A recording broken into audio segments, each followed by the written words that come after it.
Bom, e a gente começa o programa falando da Assembleia Geral da ONU, isso porque hoje pela manhã o presidente Jair Bolsonaro fez o tão seu aguardado discurso na abertura da Assembleia Geral da ONU. Um discurso pouco polêmico, ou para alguns não, mas o presidente Jair Bolsonaro foi mais tranquilo, assim, manteve aquelas posições que ele sempre teve, e a gente separou alguns trechos desse discurso hoje pela manhã na Assembleia Geral da ONU, e a gente começa mostrando uma parte em que ele fala sobre a preservação do meio ambiente e também faz ataques aí a alguns governos europeus. Em primeiro lugar, meu governo tem o compromisso solene com a preservação do meio ambiente. Contudo, os ataques sensacionalistas que sofremos por grande parte da mídia internacional devido aos focos de incêndio na Amazônia despertaram nosso sentimento patriótico. É uma falácia dizer que a Amazônia é patrimônio da humanidade e um equívoco, como atestam os cientistas, afirmar que a Amazônia, a nossa floresta, é o pulmão do mundo. Valendo-se dessas falácias, um ou outro país, em vez de ajudar, embarcou nas mentiras da mídia e se portou de forma desrespeitosa com o espírito colonialista. Bom, tá aí esse primeiro trecho do discurso do presidente Jair Bolsonaro. E aí, meninas, o que vocês acharam do tom quanto à Amazônia, as críticas feitas ao governo quanto à preservação do meio ambiente e o combate às queimadas? Olha, Thiago, eu, ao contrário do que você falou, que ele estava num tom tranquilo, eu achei o tom dele bastante agressivo. E acho que ele falou para aqueles que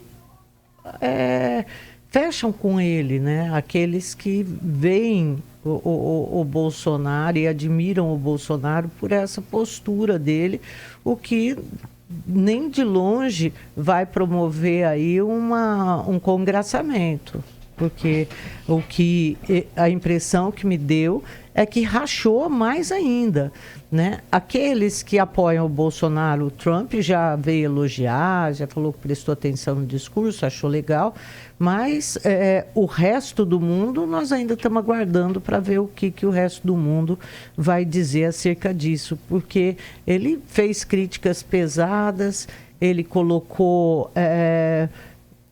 assim, ele não estabeleceu nenhum plano para a Amazônia, não mostrou nenhum dado além daquele falando que a Europa usa aí 50% do seu território para cultivo, enquanto que aqui no Brasil são 14%, né? Mas assim, eu esperava que fosse um discurso mais conciliador, mostrando a necessidade de todos os países se envolverem de forma séria com a preservação da floresta e sob a batuta do governo brasileiro, porque a Amazônia é sim nossa, né? Mas não foi isso que eu percebi.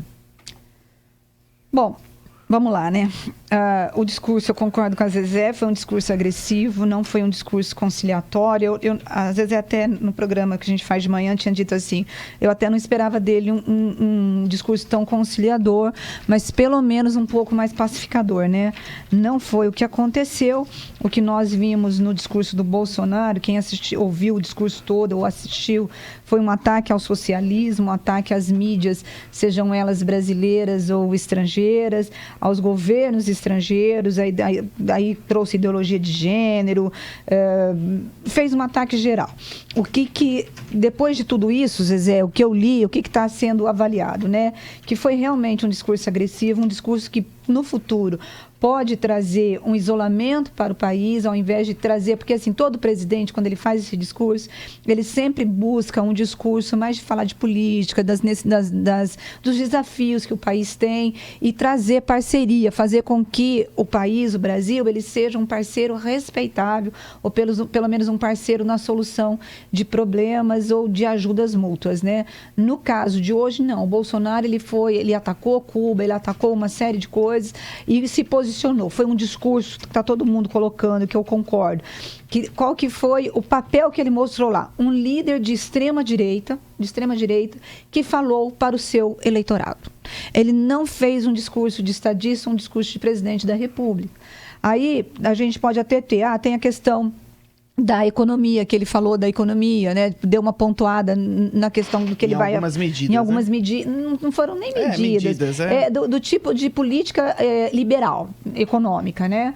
Mas, assim, é um discurso que agradou alguns, agradou muito e muito os bolsonaristas, que está todo mundo elogiando, todo eleitor do Bolsonaro está elogiando, mas quem não é bolsonarista ou quem não é nada, não viu um discurso vazio e o presidente perdeu a oportunidade de fazer uma reconciliação, vamos assim dizer, com todos esses organismos estrangeiros e estar preocupado, Zezé, com essas relações bilaterais de país. Por que um país faz? Um país ele tem que estar preocupado com essas relações econômicas e bilaterais. Por exemplo, Zezé Dória, ele falou hoje, né, sobre o discurso do Bolsonaro.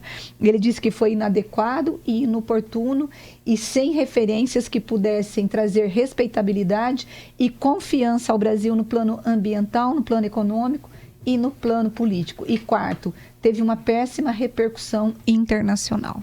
Ou sou eu que estou muito mal acostumado com os discursos dele, fiz uma avaliação. Não, eu digo assim, porque quando se fala assim, líder de extrema direita, o Bolsonaro sempre se posicionou dessa forma. Eu não esperava que o discurso dele fosse ser diferente desse que a gente viu. Muita gente esperando um discurso de estadista, mas o Bolsonaro não deu nenhum sinal desse desde que começou o governo. Não, Thiago, eu não acho que ele ia tomar uma outra postura agora diante da ONU, que ele sempre criticou. Não, eu imaginava assim, não que eu imaginava, eu esperava dele. Depois de todas essas críticas que o nosso país passou, a suspensão dos fundos ambientais, nós estamos de olho, né, Zezé, nos 100 bilhões do ano que vem daquele outro fundo. Existe uma preocupação de conversação, existe um risco, o próprio agronegócio criticando o governo por essa política de críticas à agenda ambiental. Então, diante das críticas e de toda esse histórico negativo que surgiram por causa dos próprios falas do Bolsonaro, eu imaginei ele como presidente da República que ele poderia fazer um discurso mais conciliador lá na ONU e não ir para o ataque como ele fez. Então, assim, o discurso dele não mudou. Ele realmente é o Bolsonaro de sempre, né, Zezé? Sim. É o Bolsonaro de sempre, mas nós esperávamos que ele fizesse um discurso diferente.